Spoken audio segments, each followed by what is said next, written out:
તો બ્રહ્મા વિષ્ણુ અને મહેશ ઉત્પન્ન થયા. બ્રહ્માજીએ આ સૃષ્ટિની રચના કરી, પોતાના શરીરમાંથી 10 માનસ પુત્રો ઉત્પન્ન કર્યા. એમાં આંખમાંથી ઉત્પન્ન કર્યા એ ઋષિનું નામ પેલું અત્રિ ઋષિ. અત્રિ ઋષિ તે બ્રહ્માના, મરિત તે બ્રહ્માના, વશિષ્ઠ તે બ્રહ્માના, પલ તે બ્રહ્માના, પુલસત તે બ્રહ્માના, ઋતુ તે બ્રહ્માના, અંગિરા તે બ્રહ્માના, નારદ તે બ્રહ્માના અને દક્ષ તે બ્રહ્માના. આવી રીતે પોતાના શરીરમાંથી 10 માનસ પુત્રો ઉત્પન્ન કર્યા. અત્રિ ઋષિ અને મહાસતી અંશ જોયા, જેમણે 10,000 વર્ષ તપસ્યા કરી. 10,000 વર્ષ તપસ્યા કર્યા પછી તેમને ત્યાં બ્રહ્મા વિષ્ણુ અને મહેશ ત્રણેયના અંશ અવતાર 3 દીકરાના જન્મ થયા.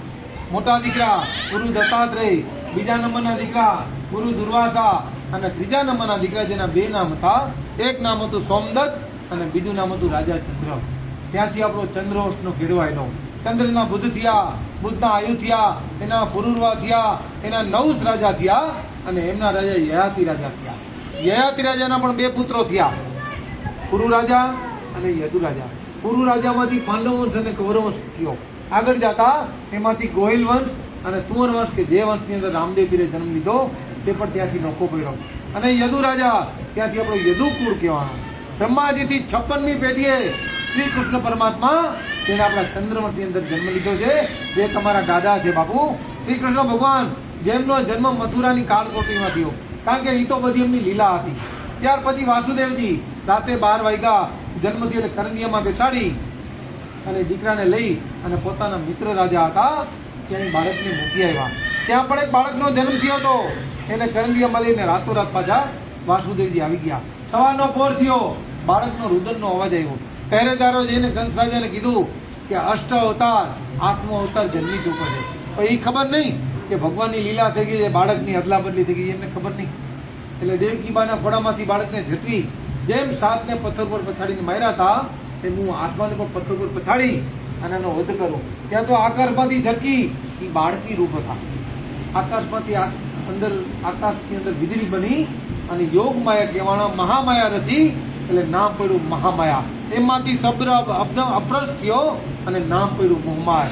ત્યારથી કૃષ્ણ ભગવાનના ચંદ્રના વખતથી આપણા કુળદેવી મોમાઈ કહેવાના. એને પેલા આપણા કુળદેવી અંબાજીમાં હતા. શ્રી કૃષ્ણ ભગવાનના બાલમોહરા પણ અંબાજી ઉતરા હતા.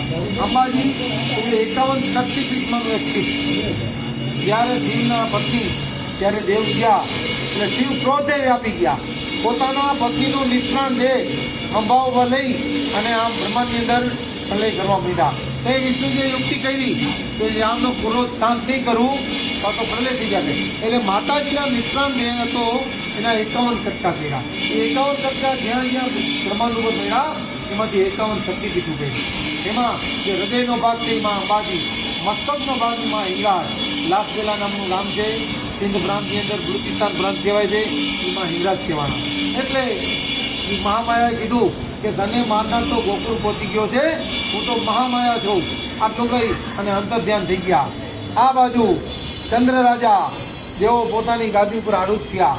બ્રહ્માજીથી 56 પેઢી શ્રી કૃષ્ણ ભગવાન, કૃષ્ણ ભગવાનના મોટા દીકરા જેનું નામ પ્રદ્યુમ્ન રાજા, અને પ્રદ્યુમ્ન રાજાના દીકરા તેનું નામ અનિરુદ્ધ રાજા હતું. અને જેમના લગ્ન થયા હતા એ જૂના વખતમાં એ મિશ્ર દેશ કહેવાતો. અત્યારે દેશનું નામ છે ઇજિપ્ત દેશ.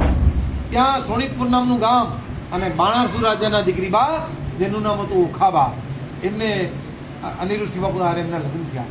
અને જ્યારે યાદવાર સ્થળી થઈ ગઈ ત્યારે એક જ પોતાના પિતાજીને ઘરે ઓખાબા ગયેલા એટલે એક જ વર્ષ એમના પેટની અંદર ઉતરી ગયો તો આવી અને ગુરુ દુર્વાસાની માફી માંગી, તમે દયા કરો તો અમારો ચંદ્રવંશ રહે.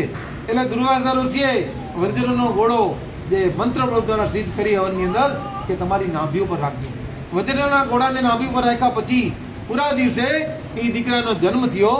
એ દીકરાનું નામ પડ્યું વજ્રનાભ. ત્યાંથી આપણો ચંદ્રવંશનો ફેરો આવેલો. અને વજ્રનાભ પોતાના મામા એટલે કે નાના બાબુની ગાદી ઉપર ગયા. 1 પેઢી 2 પેઢી નહીં પણ 82 થી 84 પેઢી આપણા વડીલોએ ઇજિપ્ત દેશની અંદર રાજ કર્યું. વજ્રનાભ કરી અને છેલ્લા રાજા દેવેન્દ્ર થયા. એ વખતે એમ કહેવાય છે કે મુસ્લિમ ધર્મનો ઉદય થયો. મુસ્લિમ ધર્મના ફેલાવવા માટે એ દગેથી રાજા દેવેન્દ્રને માર્યા. પણ રાજા દેવેન્દ્ર મહાન પરાક્રમી હતા. પાછળથી એમને માર્યા અને 4 ભાઈઓને કે ઇસ્લામ ધર્મનો અંગીકાર કરાવો. એમના 4 દીકરા હતા, અશ્પાદ, ગજપાદ, નરપત અને ભૂપાદ. ત્યાં માના હાથે પહોંચી ગયા. માં આગળ તો કોણ વાર વાતો કરી શકે. ત્યાં બાદશાહ પોતાની પાછળ આવ્યો, પોતે વાંધ્યો હતો. એક દીકરાએ અશફતે ત્યાં જઈ અને ઇસ્લામ ધર્મનો સ્વીકાર કર્યો અને પોતે એ ગાદી પર બેઠા. ત્યાં આજનું અફઘાનિસ્તાન કહેવાય છે ત્યાં. એમાંથી આખો ચગદા મોગલ વંશ થઈ ગયો અમારા ચોપડાથી અને હિન્દુ ધર્મથી વારા થયા. હવે 3 દીકરા હતા. માને કીધું કે માં અમને આશીર્વાદ આપો. બામણામાં બરાબર એટલે તલવારના બળ ઉપર અમે નવો પ્રદેશ કબજે કરી. માતાજી આશીર્વાદ દીધા. બીજા નંબરના દીકરા ગજપત ત્યાંથી રવાના થયા. આવી અને ગઢ ગિરનાર કબજે કર્યો અને જુનાગઢની ગાદીએ બેઠા. એમાંથી ચુડાસમા, સરવૈયા, રાયજાદા અને ચોથી અટક રણા પડી. જે ભરૂચની બાજુમાં દહેજ બંદર છે ત્યાં 15 થી 18 ગામો છે. ચુડાસમાના ચોથા ભાઈ છે. ત્રીજા નંબરના દીકરા જેનું નામ નરપતજી બાપુ, જેઓ 32 લક્ષણા હતા અને અજાન બાહુ હતા. ડાબો ને જમણો બે હાથમાં શસ્ત્ર લઈ અને ધીંગાણું કરતા અને એમના હાથે ગોઠણથી હેઠે પોકતા, તેને અજાન બાહુ કહેવાય. ઈ માના આશીર્વાદ લઈ ત્યાંથી રવાના થયા. આવી અને ગિજની કબજે કર્યું. ત્યાંથી રવાના થયા. ઈરાન કબજે કર્યું. ઈરાનનો બાદશાહ પગે પડીને બોલ્યો કે તુમ તો બડે જાહમ હો. જાહમ પછી જામ કહેવાનું. જામ એટલે વિશાળ, ઘણું અને તાકાતવાળા પુરુષ હોય જેને જામ કહેવાય. એટલે જામની પદી પડી. થોડોક સમય ત્યાં ગિજની મેં રહ્યા. પછી એમ થયું નવો પ્રદેશ કબજે કરું. પાછા સિંધ મલકની અંદર આવી, જે હાલનું પાકિસ્તાન કહેવાય છે. ત્યાં ફિરોજ શાહ બાદશાહને મારી અને ત્યાં ગાદી સાહેબી. એના દીકરાનું નામ હતું સાંપતી ઉર્ફે સમાજી, જેના ઉપરથી સમયનગર નામનું શહેર વસાવ્યું અને આપણી અટક એ વખતે સમા પડી. ચોથા નંબરના દીકરા ભૂપત, એ માના આશીર્વાદ લઈ સીધો મારવાડનો માર્ગ લીધો. ત્યાં જઈ મોટો ગઢ બનાવ્યો. ગઢ દિલ્હી, ગઢ આગ્રા, અધગઢ બીકાનેર, ભલે ચણાવ્યો ભાટીએ તો ગઢની જેસલમેર. એ જેસલમેર નામનું ગાદી સ્થાપી અને ભાટી રાજપૂત એમની અટક પડી. હવે નરપતજી બાપુથી 13મી પેઢીએ બેરડાના 2 દીકરા જન્મા. અહીંયા કઈ બેરડા, હિન્દી ભાષા બેરડા કે ઝાડા, કોઈ છે ને હિતા ઝાડે જો આય, કાયનું બંધ થઈ જશે. કીધું હિતા ઝાડે જાય. ત્યારથી ઝાડાજીથી આપી અટક ઝાડે જાય.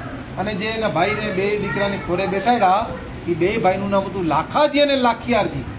સિંધ મલક મૂકી અને કચ્છ જેથી અંદર પગ મૂક્યો અને પેલી ગાદી જે સ્થાપી એનું નામ પડ્યું લાખિયાર વીરા. કારણ કે લાખાજી ગાદીએ બેઠા, પોતાના ભાઈનું નામ અમર રીએ એટલે લાખિયાજીના નામ ઉપરથી લાખિયા વીરા કહેવાનું. ત્યાર પછી એમના દીકરા લાખાજી બાપુના દીકરા રાયધણજી બાપુ હતા. એ બીજી પ્રજાએ જેને કીધું કે બાપુ તમે અમને અમારા આ જતોના ત્રાસમાંથી છોડાવો તો તમે અમારા રાજા. એટલે એને જઈ અને ધીરોધર ડુંગર છે બાજુમાં લાખેરની આગળ, ત્યાં ગરીબનાથ બાપુની સમાધિ. એમને આશીર્વાદ દીધા કે જા દીકરા, તારા લલાટની અંદર આ કાંઠેથી સામે કાંઠે સુધી તારા સંતાનોનું રાજ્ય કર્યું.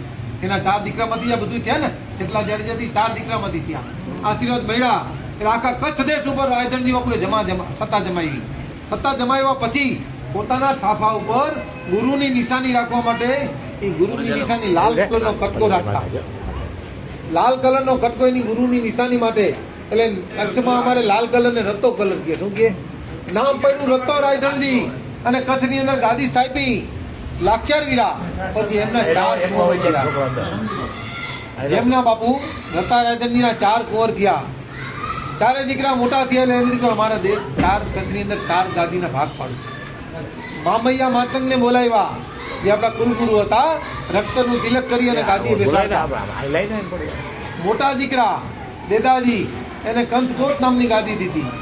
બીજા નંબરના દીકરા ગજરજી એટલે કે તમારા દાદા, જેને 12-13 નામની ગાદી દીધી. ત્રીજા નંબરના દીકરા ઓઠાજી, પ્રથમ લાખિયા વીરા, પછી એમને કચ્છની મોટી ગાદી ભુજની ગાદી મળી. ચોથા નંબરના દીકરા હોતીજી, જેને રેહા ને બંદરા ને તોમડી ને વગેરે વગેરે ગામો મળ્યા. આ 4 ભાઈના ઘરા વેચાણા. એટલે 4 ભાઈઓ કીધું કે અમારે કુંડળી તો મોમાય, તો અમારે ઘર કરવા ક્યાં જવું એ પણ તમે કયો. એટલે જ્યાં જ્યાં ગાદી હતી મા જગદંબા બિરાજમાન હતા. એટલે કંથકોટની બાજુમાં રવરાય રવેચી રમનામનું ગામ છે. અહીંયા રવેચીમાના બેસણા છે. દેદાણી જાડેજાને કીધું કે આજથી તમારા ઘરદેવી રવેચીમાં. 12-13ની બાજુમાં માતાના મઠ માં આશાપુરા, એમને કીધું આજથી તમારા ઘરદેવીમાં આશાપુરા. ભુજની બાજુમાં રુદ્ર માતા રુદ્રાણી જાગીર કહેવાય, જે ભુજથી 15-20 કિલોમીટરના અંતરે છે. ભુજ ભાઈને કીધું આજથી તમારા ઘરદેવી રુદ્રાણી માતા. અને હબાઈ નામનું ગામ છે અને ધાર ઉપર માતાજી બેઠા છે, જેનું નામ છે હબાઈ ઉર્ફે વાઘેશ્વરી. એટલે હોથી જાડેજાને કીધું આજથી તમારા કરદેવી હબાઈ ઉર્ફે વાઘેશ્વરી. આ 4 જાડેજાના ભાગ પડ્યા. એમાં મા જગદંબાની કૃપાથી એટલો પરિવાર વધ્યો, જેમાં જાડેજાની અહીંયાથી પેટા અટકું ચાલુ થયું. હરદ્રોળ ને કાના ને કુંબર ને હાપા ને તોતા ને રાવ ને દલ ને જીયા ને સાહેબ ને ખેંગા ને કાયાણી ને વિભાણી ને કિમાણી ને ડુંગરાણી ને લાખાણી ને જસાણી ને ભારાણી ને ભીમાણી ને બારાત ને બુટા ને હોથી ને દેદા ને મોર ને વરમસી ને મોકરસી ને પૈયા ને ઉસ્તિયા ને વડિયલ ને હરદ્રોળ ને ખંડેરિયા ને રવાણી ને જાડા ને આમર ને આ વગેરે વગેરે સાકુ બાપુજીના નામો પર પડી અને એ અરસામાં